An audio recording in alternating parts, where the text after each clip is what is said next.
sky above planet Aris shimmered like a sea of diamonds. The twin moons hung low, painting the dunes in pale silver light. The night was quiet except for the distant hum of wind brushing against the sand. Terran walked slowly, boots sinking into the fine dust. He was tired, his water supply low, and the transmitter on his wrist flickered with weak signals. 3 days ago, his survey ship Atlas I had been hit by a magnetic storm. The engines failed, and the vessel broke apart in the upper atmosphere. He had survived the crash, but his crewmates were scattered across the desert. Since then, he had found only wreckage and silence. Terran had always believed that humans were small compared to the vastness of the galaxy. Yet out here, where the stars looked close enough to touch, he felt something deeper, a quiet strength that told him not to give up. The training manuals never mentioned hope, but he carried it inside him like a hidden flame. He stopped for a moment and checked his compass. The signal from the escape beacon still pulsed weakly in the east. If he could reach it before sunrise, he might have a chance to send a distress call. He adjusted his backpack and began to move again. The sand shifted beneath his feet, whispering like waves. Then he saw something in the distance, a dark shape half buried in the dunes. At first he thought it was another part of the Atlas I, but as he got closer, he realized it was not human technology. The structure was curved and smooth, made of shining silver that reflected the moons like mirrors. Strange symbols glowed faintly along its surface. It looked like a vessel, smaller than a human shuttle, but far more advanced. Terran hesitated. Every explorer knew the rule. If you find alien technology, do not approach until safety teams arrive.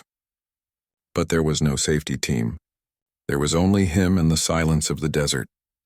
He drew a slow breath and walked closer. A faint sound came from inside, a soft cry, almost like a child's voice.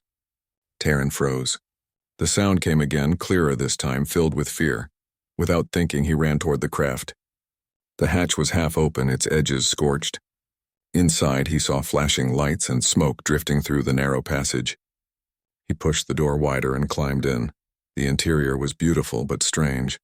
The walls shimmered with flowing lights as if alive. Control panels curved like seashells and strange crystal rods pulsed with soft energy. In the center of the room lay a small figure. It was a child, clearly alien but also strangely familiar. Her skin glowed faint blue, her eyes large and luminous. She was breathing weakly, clutching a silver pendant in her hand. Terran knelt beside her. The air smelled faintly sweet and his translator earpiece buzzed with soft clicks. He could not understand her language, but he understood the fear in her eyes. He looked around for medical supplies but saw only shattered panels and torn wires. A heavy beam had fallen nearby, trapping one of her legs. Terran tried to lift it, but it did not move. He searched through his pack and found a small plasma cutter. The beam hissed as he sliced through the metal, sparks lighting the room. The child watched him silently, her eyes wide. Finally, the beam gave way and he pulled it aside. She whimpered softly but tried to sit up. Terran reached out his hand, motioning for her to stay still. He tore a strip from his sleeve and wrapped it around her wound. "It's all right," he said gently, though she could not understand the words. "You're safe now." The floor shook suddenly, making him lose balance. From the window, he saw a wave of fire far on the horizon. Something large had entered the atmosphere, another ship. He realized it might be a rescue craft or worse, whoever had attacked her vessel in the first place. He picked her up carefully. She was light, almost weightless. Her eyes fluttered as if she wanted to speak, but only a weak hum came from her throat. Terran carried her out of the wreck and stepped into the cool night air. The sky above them glowed red. A massive shadow moved across the stars and streaks of light descended toward the desert. He needed to find cover before the newcomers saw them. He moved as fast as he could, holding the child close. His feet sank deep into the sand and his lungs burned with every breath. The dunes seemed endless, but then he spotted a dark ridge ahead, rocks rising like jagged teeth. He ran toward them. Behind him, a flash lit the sky, followed by a distant roar. The wrecked vessel exploded in a ball of fire. The sound echoed through the desert, shaking the ground. He stumbled into the shadow of the rocks and found a small hollow, enough to hide them both. He laid the child down gently and looked back toward the burning wreck. Whoever had attacked that ship would soon come searching. The child stirred and opened her eyes. She reached toward him, touching his arm lightly. Her hand was warm, her touch trembling. Then she pressed the silver pendant into his palm. The pendant glowed faintly, showing a pattern of stars. A voice spoke through his translator, soft and musical. "Save her," it said. "Princess, child of Horus." Terran looked at the child again, realization dawning. She was not just any passenger. She was the daughter of someone important, maybe even royal. That meant whoever destroyed the ship would not stop until she was found. He tightened his grip on the pendant and whispered, "I'll protect you." The child's eyes closed again, exhausted. He checked her breathing. It was weak but steady. He looked at the horizon. A new group of lights flickered there, moving in formation. The attackers were searching. Terran spent the next hour securing their hiding place. He covered the entrance with loose rocks and used his emergency blanket to block the heat signature. The night air grew colder and the wind began to rise, sweeping the sand in thin waves. When the storm passed, Terran sat beside the child and watched the stars. He had dreamed of meeting another intelligent species one day, but not like this. He thought of home, of the blue skies of Earth and the laughter of his crew. All of it seemed so far away now. The child shifted in her sleep and murmured something soft. The translator caught fragments, words like mother, stars, and safe. Terran smiled faintly. Even across galaxies, a child's heart spoke the same language. Hours later, he heard engines again. A different sound this time, smooth and melodic. He peered out from the rocks and saw a small craft descending. Its hull shimmered like glass, and a crest glowed on the side. A golden sun above a blue sea. It landed near the burning wreck. Figures stepped out, tall and graceful, dressed in silver armor. One of them carried a staff that glowed with white light. Terran watched closely. They moved carefully, scanning the area, searching for survivors. He realized they might be from the same race as the child, rescuers, not enemies. But he could not be sure. If he revealed himself too soon, he might risk her safety. He decided to wait until morning. The child needed rest and his body needed strength. He leaned back against the rock wall and let his eyes close. When dawn came, the desert turned golden under the twin suns. The child woke slowly, her eyes brighter now. She looked at him with a mixture of curiosity and trust. Terran smiled and pointed to the sky. "Home," he said softly. "We'll find your home." She nodded as if she understood. The silver pendant in his hand glowed again, sending a faint pulse of light into the sky. Far above them, one of the rescue ships turned sharply and began to descend in their direction. Terran took a deep breath. He did not know what would happen next, but he knew one thing with certainty. He would protect the child no matter the cost. And somewhere beyond the desert, in the royal palace of Horus, an alien princess looked up at the same morning sky, praying for the safe return of her child and the brave stranger who had saved her. The morning light stretched across the desert, soft and golden. The air felt cool for the first time since the storm. Terran blinked awake and rubbed his eyes. The child, still wrapped in the silver blanket, slept peacefully beside him. Her breathing was steady now, and the blue glow of her skin looked stronger under the rising suns.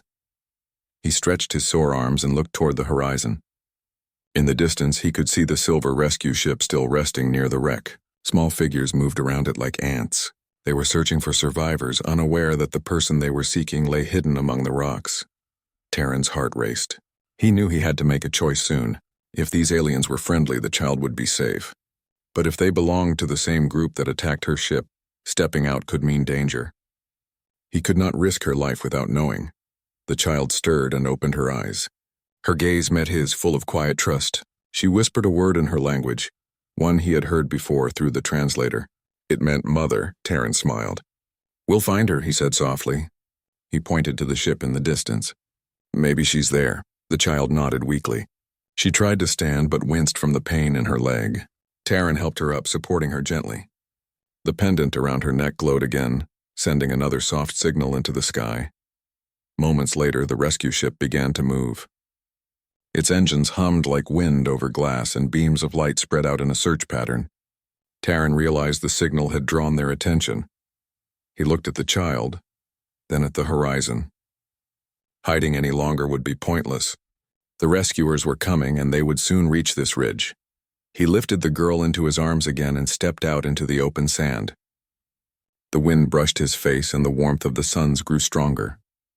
He walked steadily toward the searchlights, hoping he had made the right decision.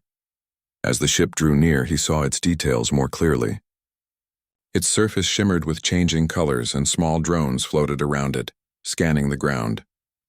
When they spotted him, beams of soft blue light swept over his body and the child. A moment later, the drones retreated and the ship descended slowly. A hatch opened with a smooth hiss. From inside, 3 figures stepped out.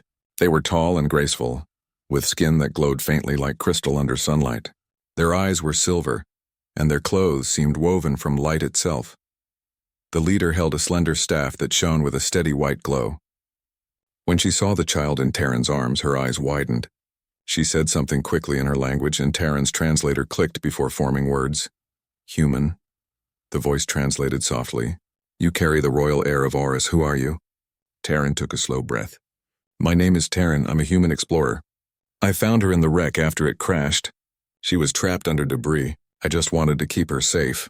The alien leader stepped closer. Her expression softened as she looked at the child. "You saved her life," she said. "You have done what many would not. For that, the House of Horus owes you a great debt." The child stirred in his arms and reached toward the alien woman. "Sarai," she murmured. The leader's eyes filled with emotion. "Yes, little one," she whispered. "You are safe now." She reached out and took the girl gently from Terran's arms. The child smiled faintly before falling back into sleep. Terran felt relief wash over him. He had done what he came for. He could finally rest, but then the woman turned to him again. "You will come with us," she said firmly. "The princess's mother will wish to see the one who protected her child." Terran blinked in surprise. "Princess?" "Yes," the translator said. "She is Princess Ilara, daughter of Queen Solara of Horus. Her ship was attacked by raiders from the outer belt. You found her before the sands took her life." The words sank in slowly. He looked at the small child sleeping peacefully and felt a strange warmth in his chest. A princess. He had not just saved a survivor. He had saved the future ruler of an entire world. He nodded silently. "All right," he said. "I'll go with you." The alien leader motioned to her crew. They guided Terran aboard the ship. The interior was bright and filled with soft light that seemed to flow through the walls. Every surface pulsed gently, alive with quiet energy. The air was cool and smelled faintly of flowers. Terran looked around in awe. He had studied alien cultures for years, but to see one up close was beyond anything he imagined. One of the crew members handed him a small container of water. "Drink," the translator whispered in his ear. "Your body is near exhaustion." He nodded gratefully and drank. The water tasted fresh and slightly sweet. It revived him almost instantly. The ship rose smoothly into the air. Through the window, Terran watched the golden dunes fall away beneath them. The crash site shrank until it was nothing but a shimmer on the horizon. As they flew higher, the view changed.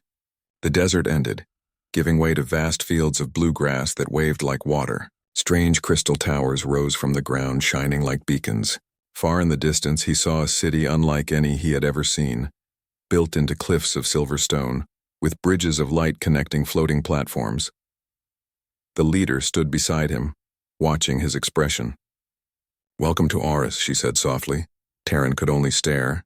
The city looked alive, like something grown rather than built. They landed on a large platform surrounded by tall pillars. The air shimmered with golden mist and gentle music filled the background, though Terran could not tell where it came from. As the hatch opened, a group of attendants rushed forward to take the sleeping princess.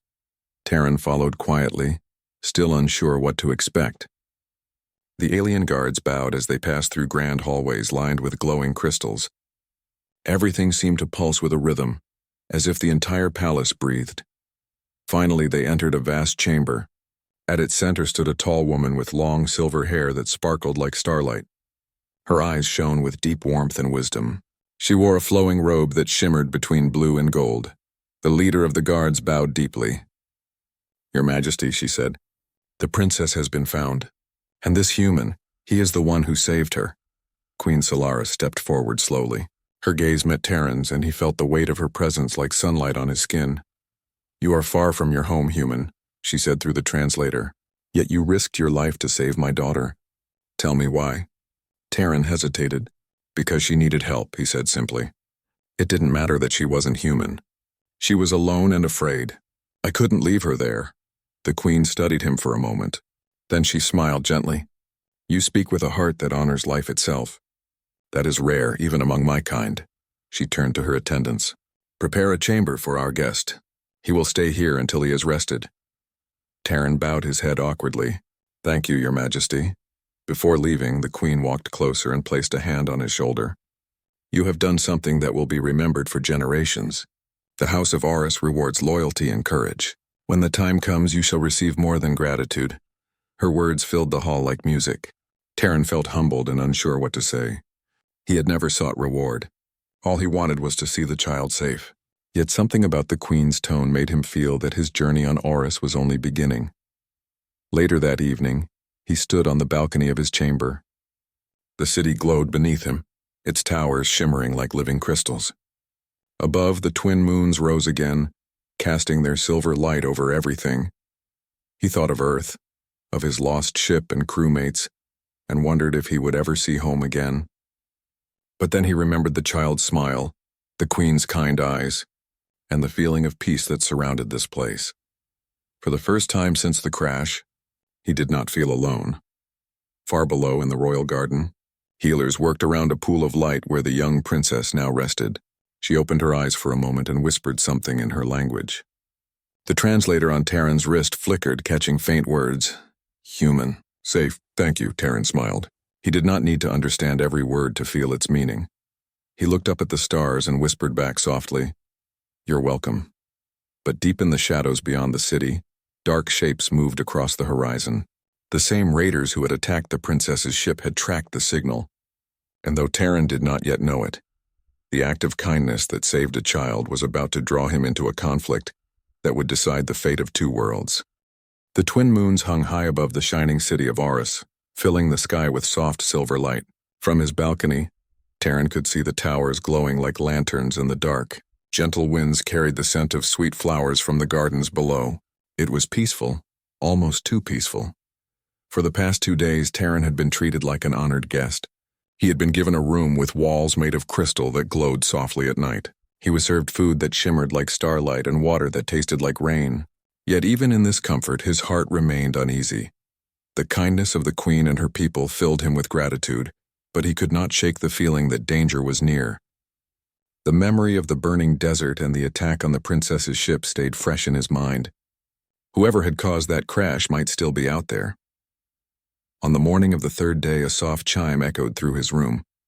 A gentle voice spoke through the air. Honored guest, the Queen requests your presence in the Hall of Stars. Terran straightened his jacket and followed the glowing path that led him through the corridors. As he walked, he passed guards in silver armor and servants carrying trays of shining fruit. Everyone he met bowed politely. He still felt out of place among them, but their kindness made him smile. The Hall of Stars was vast and bright. The ceiling shimmered with moving constellations, forming slow patterns across the dome. The Queen stood at the far end beside her daughter, the young Princess Ilara. The child looked much stronger now. Her blue skin glowed warmly, and her eyes sparkled when she saw Terran. She hurried toward him, her small hands clutching the silver pendant he had given back to her. Terran, she said through the translator, her voice soft but clear. You came. He smiled and knelt beside her. You look much better now. I'm glad. Queen Solara approached them with a gentle smile. She speaks of you often, she said. Her first word after waking was your name. Terran felt his face warm slightly. She is brave, he said. Any child who could survive what she did has a strong heart. The Queen nodded. And yet peace is fragile. My scouts have returned with troubling news. She raised her hand and a holographic image appeared in the air. It showed several dark ships moving toward Horus. The raiders who attacked my daughter's vessel have entered our system. They call themselves the Koran Collective. They have long envied the light of Horus. Terran studied the image. The Koran ships were sharp and black, their hulls covered in strange patterns that pulsed like living scars. How many? He asked. 5 war cruisers, the Queen replied. We are preparing our defenses, but their technology feeds on energy. The more light we use, the stronger they become. Terran frowned. So using your own power will help them. Exactly, she said. That is why I have called you. The Koran have never faced humans. They know our light, but not your kind of strength. You may see a path that we cannot. Terran hesitated. I am not a soldier, he said. I'm an explorer. I fix engines and map stars. I don't know how to fight a war. The Queen smiled faintly. Sometimes victory does not come from weapons, but from wisdom. You saw what others did not when you saved my child. Perhaps you will see again. Before he could answer, a guard entered the hall and bowed quickly. Your Majesty, enemy scouts have entered the outer atmosphere. The Queen's calm expression hardened slightly. Ready the shield barriers, she ordered. Move the civilians into the lower sectors. Then she turned back to Terran. Come, you will see what we defend. They moved through the corridors and out onto a wide terrace that overlooked the city. From there, Terran could see the glowing domes of Aurus flickering as shield walls rose like waves of light. The sky above darkened as black shapes broke through the clouds. The Quran ships were coming fast. The Queen raised her staff and the air around her pulsed with light. Aurus will not fall, she said firmly. Moments later, the first energy blasts hit the shields. The sky filled with bright flashes. The sound was like thunder rolling across the heavens. Terran watched the defense towers fire beams of white light toward the attackers. The beams struck the Quran ships, but instead of breaking them, the dark hulls absorbed the energy and glowed brighter. The Queen's guards looked alarmed. They are feeding on our power, one of them shouted. Terran's mind raced. He remembered the plasma storms on his own ship, how electricity behaved under pressure. He turned to the Queen. You have to stop the light weapons, he said. You're giving them more energy. She looked at him sharply. Then what do we use? Terran thought quickly. You said their ships absorb energy, but can they absorb what is not light? What if we use something else? Kinetic force, sound waves, even gravity pressure. The Queen tilted her head. Our weapons do not work that way. Then maybe mine can, Terran said. He tapped his wrist communicator. I still have part of my ship's beacon. If we overload it with plasma fuel, it will create a burst of magnetic interference. It won't destroy them, but it could blind their sensors long enough for your fleet to strike with physical projectiles instead of light. The Queen considered his words. That could work, she said. But the beacon must be placed near their ships. Terran nodded.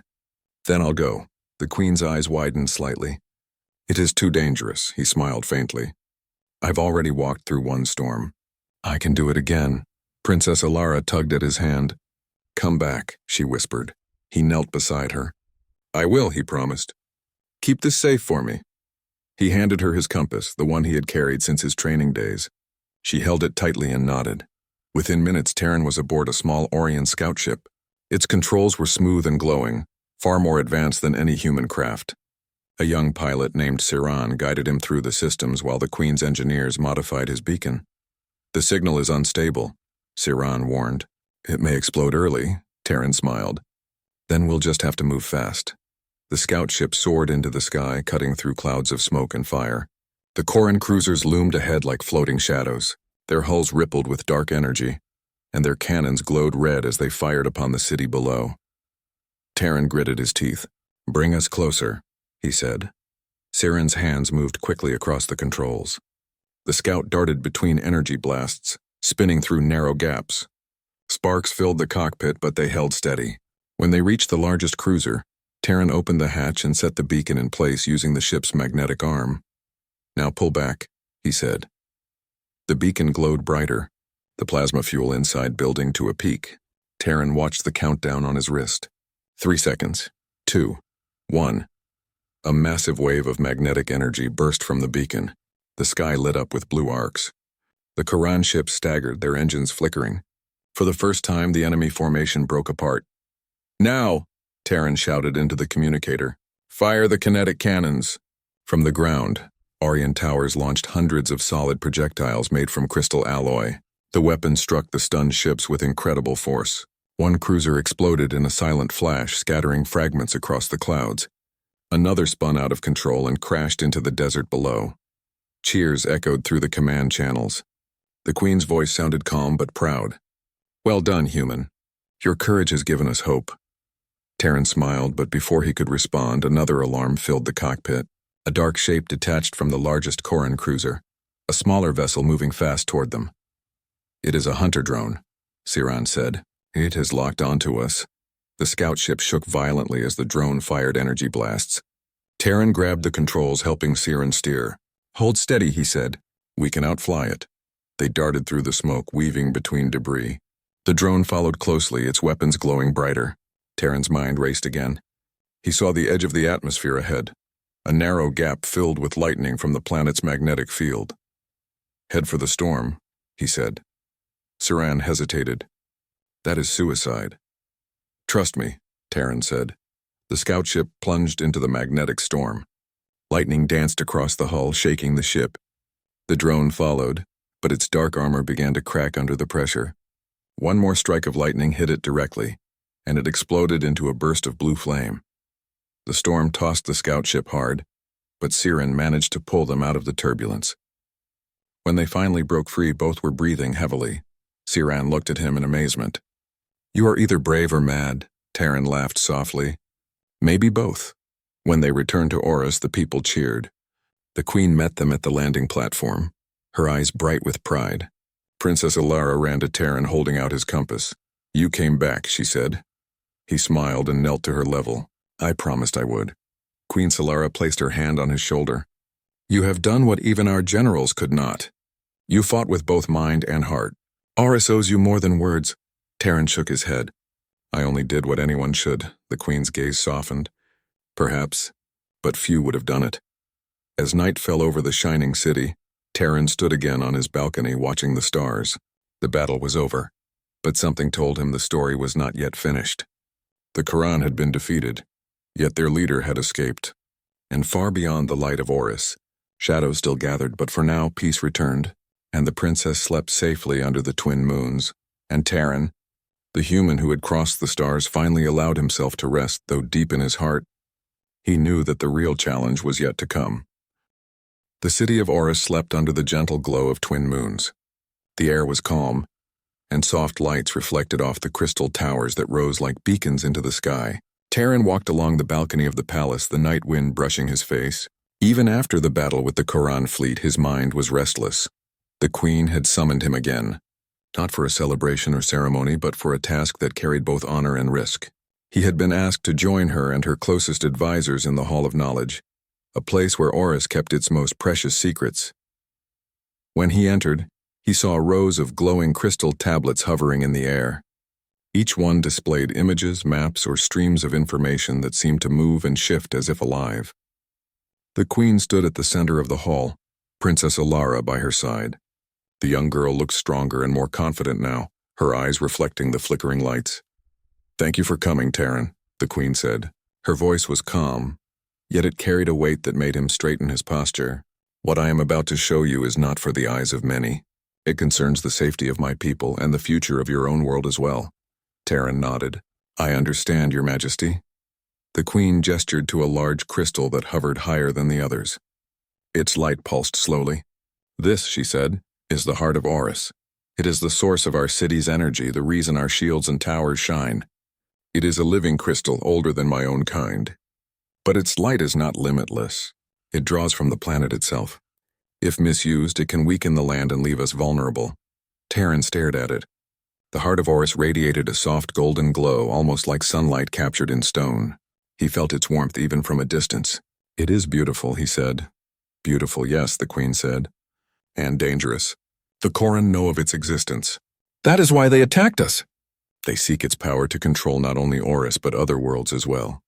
Terran's mind raced. He remembered the Koran ships, their dark armor absorbing energy, their relentless pursuit. "Then they might come back," he said quietly. The Queen nodded. "They will. And next time they may bring more than a fleet. That is why I have asked you to help us," he frowned. "Me? What can a human do against the Koran?" "You already have done what many of my generals could not," the Queen replied. "Your kind sees things differently.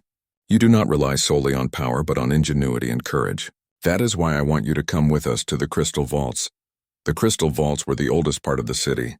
Terran had never been there before, and the path was guarded with the strictest security. They passed through long corridors of shimmering light, each step echoing softly. The walls glowed faintly, pulsing in rhythm with the heart of Oris. Finally, they reached a massive door carved from a single piece of crystal. It opened smoothly as the Queen raised her staff. Inside, the vault was vast, filled with glowing crystals of every size and color. Some floated in midair, spinning slowly. Others rested on pedestals, each one holding a story, a secret or a power waiting to be used wisely. The Queen led Terran to a small crystal resting on a pedestal near the center. Its light was soft like liquid silver. "This crystal," she said, "contains the knowledge of generations. Maps of the stars, histories of civilizations, and secrets of energy manipulation. It can teach even humans how to harness light and energy safely." Terran reached out hesitantly. When he touched the crystal, a warmth spread through his fingers and visions appeared in his mind. Planets, star systems, and the Corran ships moving silently through space. He saw strategies, technology, and even glimpses of the future. "This crystal can help you understand what the Quran may do next," the Queen explained. "But it can also be dangerous if used improperly. Only those with a pure heart and clear intent can draw knowledge from it without harm." Terran closed his eyes, concentrating. He felt the information flow into him, understanding forming without effort. He saw that the Corran were not invincible. Their strength came from greed and fear, not courage or unity. If he could find the right strategy, Horus could defeat them completely without relying solely on the heart of Horus. "Your gift is rare, Terran," the Queen said softly. "You are capable of seeing patterns that others miss. That is why I ask you to stay close to Princess Alara and to learn our ways. You are no longer just a visitor.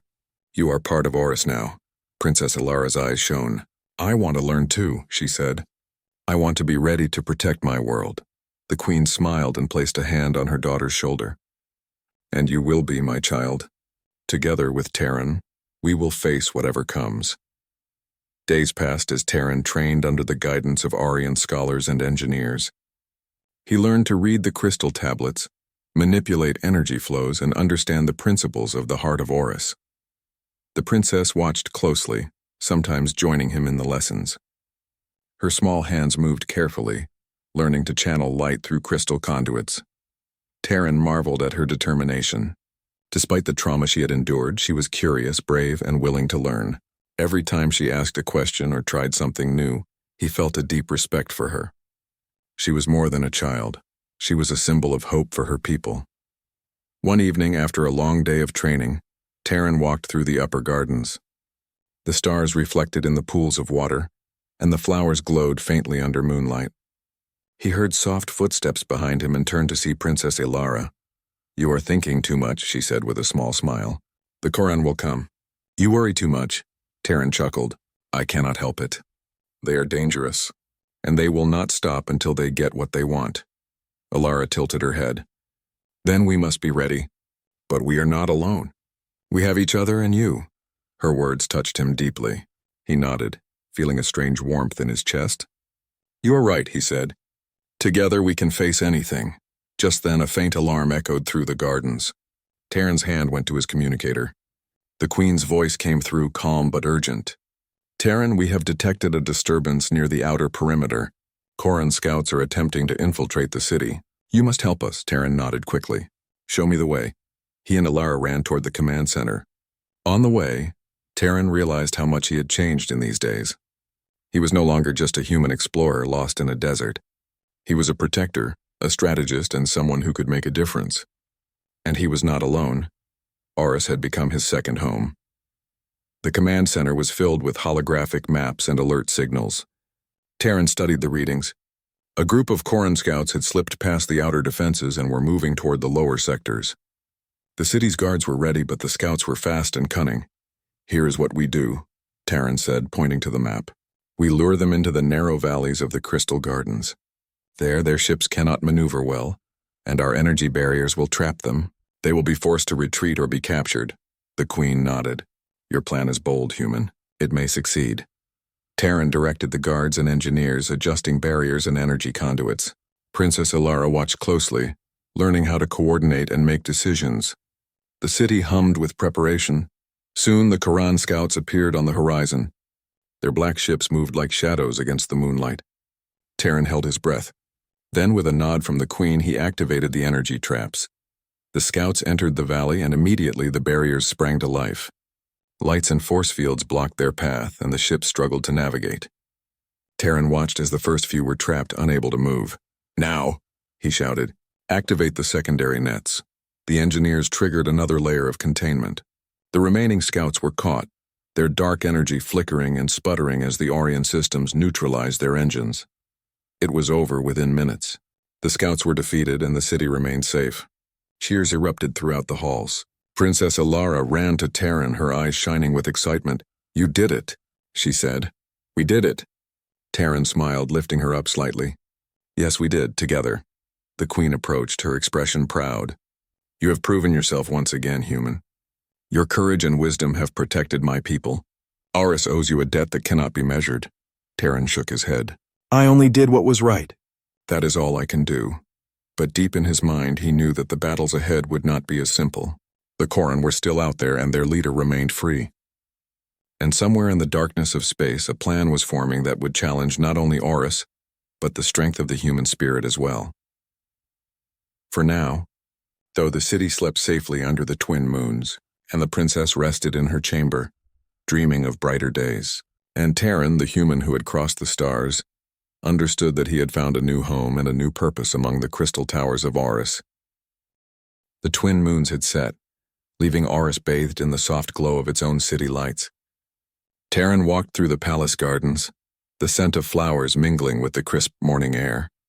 Princess Alara ran beside him, her small hands holding a glowing crystal that pulsed with light. "Are we ready today?" she asked, her eyes bright with excitement. Terran smiled. "We are ready, Alara. Today we will see if everything we have learned can truly protect Aris." The Queen had called a council earlier. Scouts reported that the Koran leader was moving closer to the planet, bringing reinforcements. This was no longer a simple attack. It was an invasion. The safety of Aris and its people rested on the plans Terran had helped create. "Human," the Queen said as he entered the council hall, "your ideas have guided our defense. Today you will be at the forefront of our strategy. Princess Ilara will assist, but she will also learn courage under fire. The fate of Aris depends on both of you." Terran nodded. "I understand, Your Majesty. We will do everything we can." The council moved quickly. Orion engineers and tacticians worked to strengthen barriers, deploy energy nets, and organize the city's defenders. Terran and Alara studied the holographic maps of the Koran fleet. 5 large cruisers, each twice the size of the palace towers, were approaching fast. Their dark hulls absorbed energy, and their weapons could overwhelm any defense if not countered wisely. "Remember," Terran said to Alara, "fear makes mistakes. Focus on what you know and trust the people around you." Ilara nodded. "I will," she said firmly.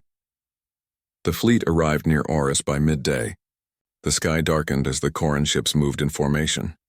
Their cannons glowed ominously, and energy pulses rippled along their hulls. Terran felt a thrill of tension. The city had never faced such a threat, yet he also felt hope. Hope born of determination, training, and unity. "Ready the decoy ships," he instructed the Orion pilots. "Lead them away from the city, and we will strike when their formation is weak." The pilots acknowledged quickly. Small Orion craft lifted from hidden hangars and darted through the sky, drawing the attention of the Koran fleet. Terran watched as the dark ships followed, leaving the city exposed but not defenseless. "Now," he shouted, "activate the energy traps." From the city, barriers rose, glowing walls that could hold any ship in place. The Koran vessels fired, but their energy beams were absorbed by the traps and redirected. Terran watched closely, adjusting the controls to ensure that the city's shields did not overextend and weaken the heart of Aris. Princess Ilara stood beside him, her hands moving over a small crystal console. She had learned quickly, and now her focus was sharp. She activated one of the energy nets at Terran's instruction, ensnaring one of the enemy ships. It sputtered and spun, unable to maneuver. "Good job, Ilara," Terran exclaimed. The young princess smiled, her blue skin glowing under the soft lights. "We are doing it," she said proudly. Terran's mind worked rapidly. The Koran leader was clever but predictable. He knew they would try to attack the city directly. The key was to make the leader believe that Aris's defenses were weaker than they truly were. "Prepare the heart of Aris," Terran instructed. "We will create a controlled energy pulse that appears to be a failure. The Koran will rush in thinking they can take us, but we will trap them." The Queen's eyes narrowed slightly. "It is risky," she said, "but I trust your judgment." The plan unfolded with precision. The heart of Aris began to glow brighter, pulsating as if trembling with power.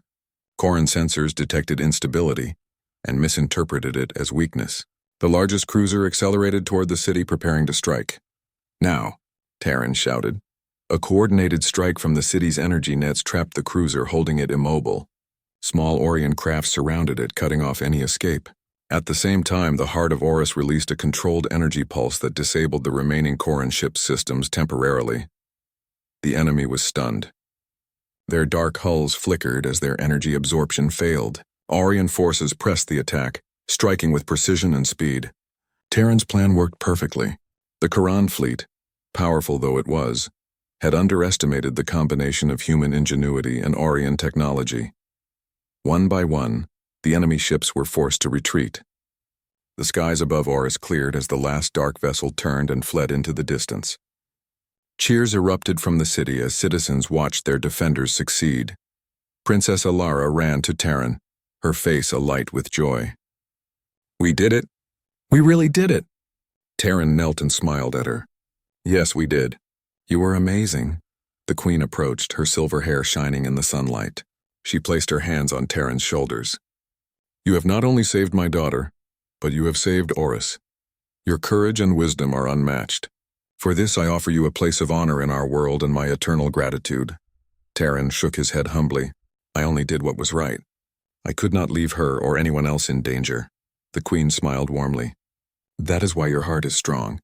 Many would falter, but you have proven that humans have courage beyond measure." The princess held out the silver pendant that Terran had first given her. "Take this," she said softly. "As a symbol of our bond and your bravery, you saved me, and now you are part of Orus." Terran accepted the pendant, feeling its warmth. He looked at the young princess and felt a deep connection, one that went beyond words.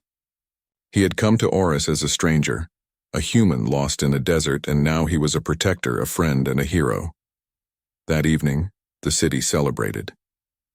Lights danced across the crystal towers, music filled the air, and citizens came together to honor their defenders. Terran watched from a high balcony as Princess Alara joined the festivities. She waved to him, her eyes shining with pride and joy. In the quiet moments of the night, Terran reflected on everything that had happened. He thought of the desert crash, the small cries of the princess, and the long days of training and preparation. He realized that courage was not about being fearless.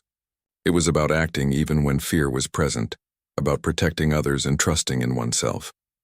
Queen Solara joined him silently, standing beside him as they watched the stars. "You have changed the course of history today," she said, "and yet you remain humble. That is the mark of true greatness." Terran looked at the city below, glowing peacefully under the twin moons. "I only hope I can continue to help," he said. "There may be more dangers, more challenges ahead." The queen nodded. "Yes, challenges will come. But now you know that humans have a strength that cannot be measured in energy or weapons alone. You have shown the universe that courage, intelligence, and heart can overcome even the greatest odds." Princess Alara ran to them, holding the pendant. "Terran," she said, "will you always stay with us?" Terran smiled and knelt to her level. "I will," he promised. "As long as you need me, I will be here." The queen placed a hand on her daughter's shoulder. "And together we will face the future. With humans and Orion hearts united, no darkness can conquer the light." Far beyond Orus, the stars sparkled quietly. The Quran fleet had been driven back, but the universe remained vast and full of unknowns. Yet tonight, on the shining city of Orus, a human had proven that courage could bridge worlds. And the little princess, safe and strong, slept peacefully, dreaming of brighter skies and the promise of a future where humans and Orion people stood together, guardians of light and hope. Terran looked once more at the stars and smiled. He had crossed the galaxy, faced danger, and found a place where he truly belonged. He was no longer just an explorer. He was a protector, a friend, and a part of something greater than himself. The twin moons cast their gentle light across the crystal towers, and for the first time since the desert, Terran felt completely at peace. He had saved a life, changed a world, and discovered the truth of human courage, that even in the vastness of space, the strength of the heart could shine brighter than any star. The city glowed, the princess slept, and the human who had crossed the stars stood quietly, ready for whatever adventure the future might bring. A new day was coming, and with it a promise that humans, no matter how far from home, could make a difference among the stars.